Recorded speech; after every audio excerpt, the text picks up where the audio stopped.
Mr. Cosio is the last speaker, and members, then we're going to go to Ms. Ravazzini and the Implementation Committee. Oh, you got my email. Mr. Cosio.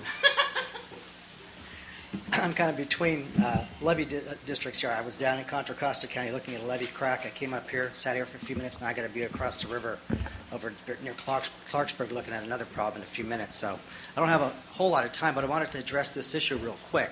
It's not that these districts haven't done anything. It's just that going through these and trying to figure out what to do is almost impossible. I mean, these PIRs, the inspection reports, are between 2,000 and 3,000 pages. They've documented everything. And we talk about encroachments that don't have permits. You're talking about every encroachment. If you've got a county road on your levee, the county felt it's right within its right-of-way to put stop signs and left turn lanes and that sort of thing. Those are all unauthorized encroachments. And so now that we have SB 753, we're now going to turn all those over to Len. And so he's going to have about 400 encroachments at every levee district he's going to have to deal with. Sorry, Len, but...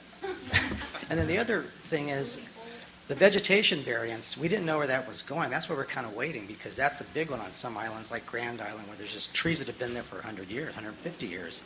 Until we get information on what will be allowed in a variance, we can't commit to a SWIFT, which is why we haven't submitted an LOI, because they told us early on to submit an LOI and get it approved, you've got to assure us you're going to get that work done.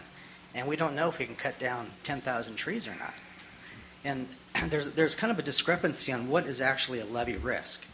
On Hastings Tract, we have DWR inspections go through it twice a year by land and by boat, and we've got unacceptable erosion spots that we know about.